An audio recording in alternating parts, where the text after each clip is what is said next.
Hi friends, I'm Jeff E.G. I recently purchased some Native Instruments keyboards, and I was primarily interested in things that would fit in my backpack for mobile use, but I'm actually finding these devices pretty useful in the studio as well.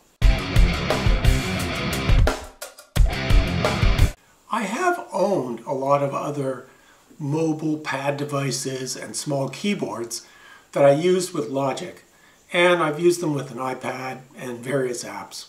So part of my criteria was, not only do they have to fit in my backpack, but they have to work with Logic.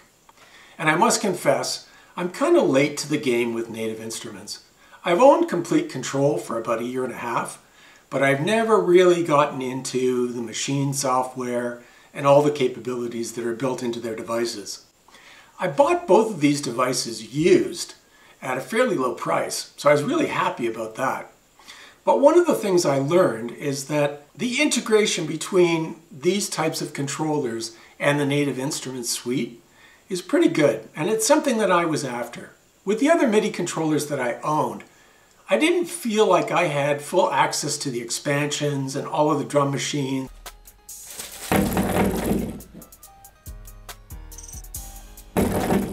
Capabilities, whereas the encoders on this and the controls on the machine really give you a better experience, I would say.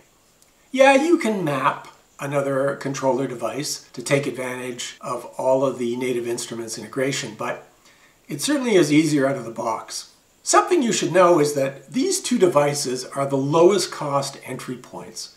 This is the lowest cost MIDI controller keyboard, and this is the lowest cost machine. So I was very much dipping my toe in the water to see if I like it. And here's what I found. A couple things right out of the gate. I want to tell you this keyboard is really well made.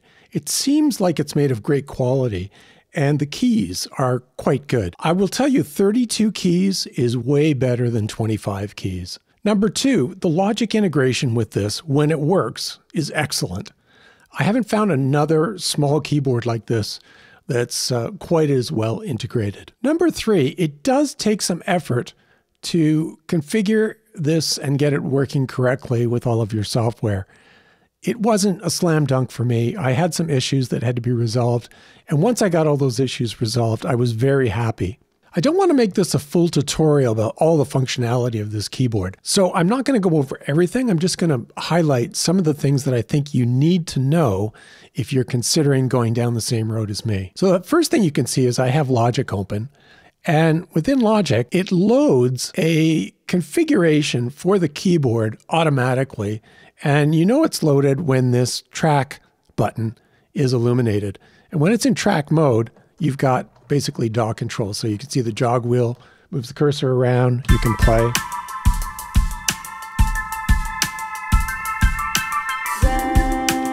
You can turn the loop area off and on, chord, undo, redo, quantize, all of that kind of stuff works as you would expect. And by default, the 8 encoders you can see are moving the faders for volume.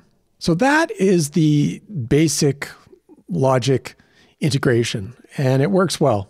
No complaints. Now, if you have a track that has Komplete Kontrol on it, then you need to switch to this plug-in mode by clicking on the plug-in button. And in the plug-in mode, encoders all work. Pay attention here to this encoder. You can see I'm changing it.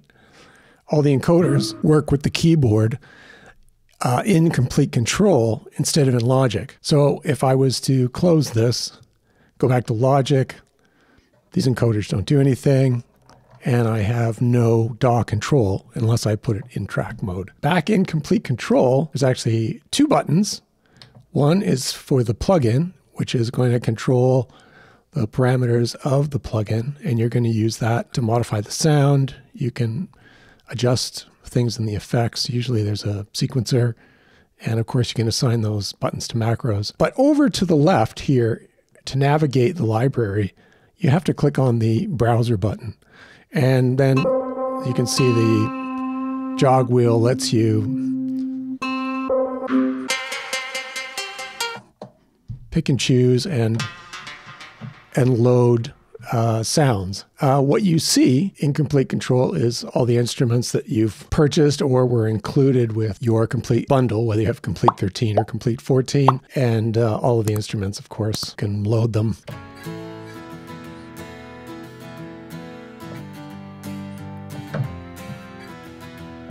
Now, you could do most of this with any standard MIDI controller keyboard. The advantage here is that the encoders are mapped for the instrument that you happen to be using, and you can switch between the browser mode, the plugin mode, and the track instance. Those three buttons are very critical. That really is the definitive difference. One other thing you need to be aware of is the use of the keyboard. So you can pick your controller here. You'll notice that all of the native instruments controller keyboards are available, and you can change the view to this edit view. And in doing so, you see down below the way the keys are assigned to different key switches. Now, if you've bought a bigger keyboard from Native Instruments, some of them have LEDs along the keys, which is kind of nice because it mimics what the keys do. So in this case, you can see that the blue keys, when I press one, play a chord. Yellow keys.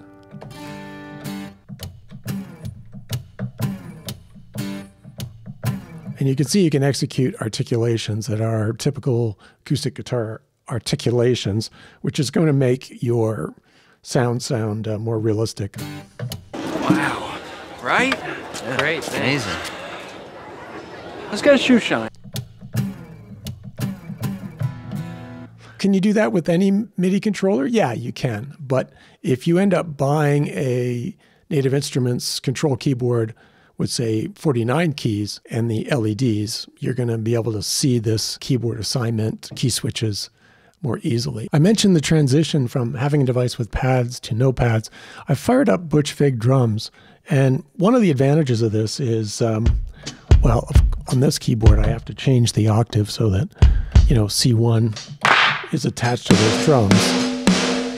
But you'll see that the knobs all work automatically, which is kind of nice. They're all pre-mapped. Edit view. So in edit view, you can see what the keys are assigned to do. And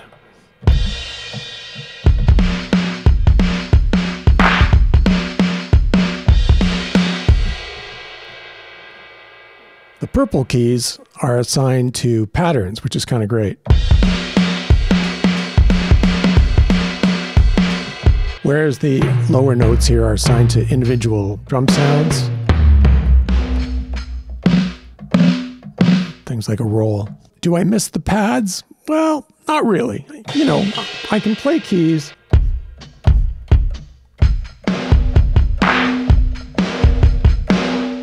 I'm not bad at playing drums on a keyboard. I've done that before. But I'll get into that a little bit more when I show you the Maschine Mikro. Just a few more housekeeping items related to the functionality. The modulation strip is great. Don't mind it at all.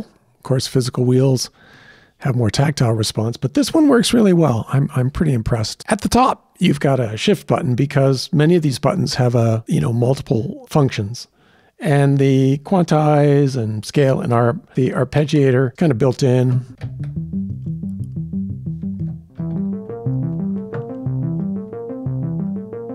And you can control all the details of the arpeggiator. And same with the scale button. If you want to define a scale and say, okay, I just want all the notes to be E major, you can change that. And no matter what key you play on the keyboard, it's going to pick the nearest note. And then one final thing is when you're in the browser mode, so you click on the browser button, it's got a preset up and down button, which is kind of handy. I always found with other keyboards, I ended up mapping a button that would let me navigate through the presets. Here's with both devices and a Logic project open.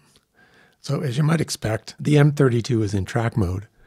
So, of course, controls the DAW. All the controls work as you might expect. But the Maschine Mikro defaults to its micro mode for Maschine 2. So in Machine 2, I've got a kit loaded with a pattern. Everything works as you would expect. When you press play,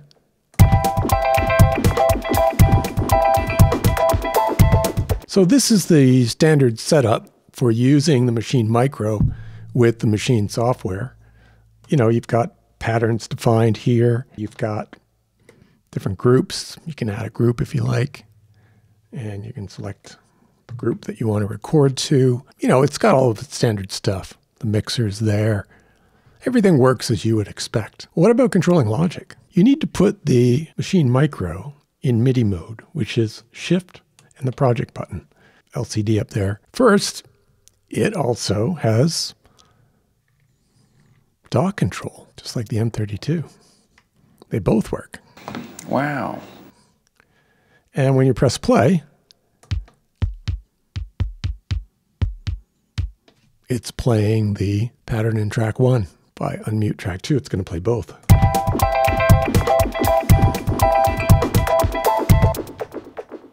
Some standard things like it'll toggle the loop off and on. You can turn the metronome. You can kick off record.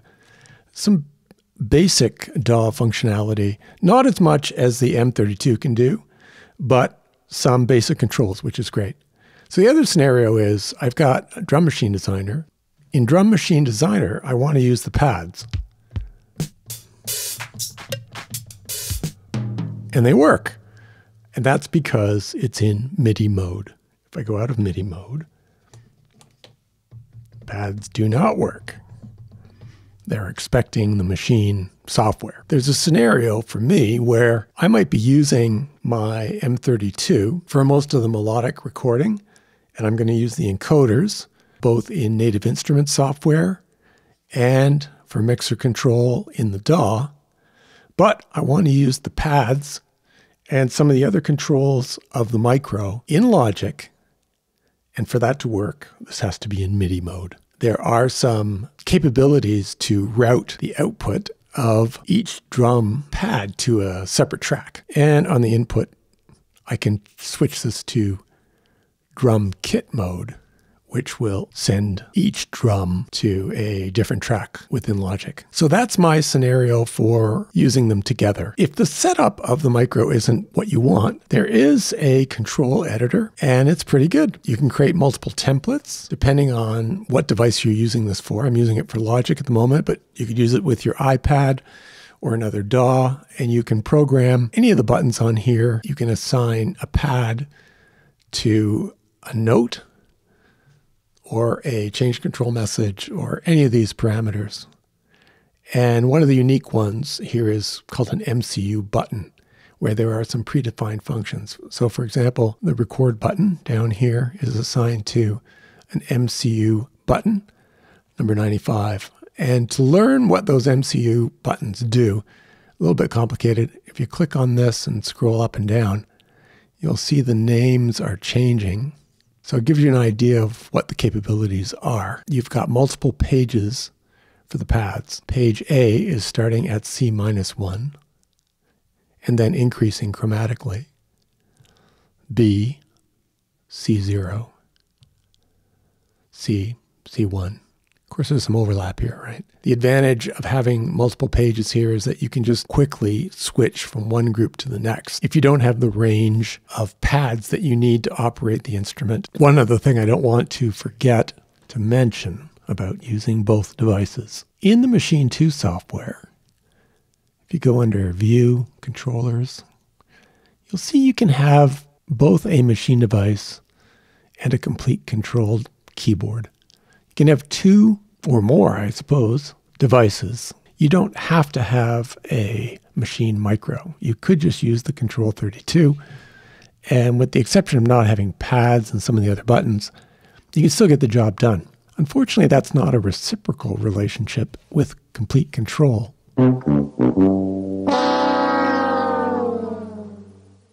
It will only work with Native Instruments Complete Control keyboards. There's no facility in here to use a Maschine device within the Complete Control envelope, which is unfortunate.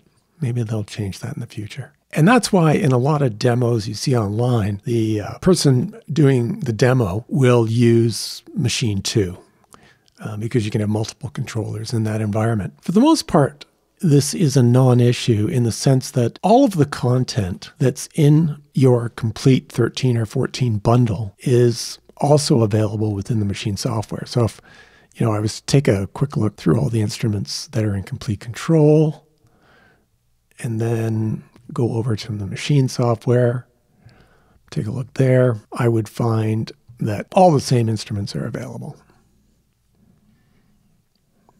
In fact, it's my impression that if you're going to make use of expansions, it's easier to manage the expansion content from here within the Machine 2 software.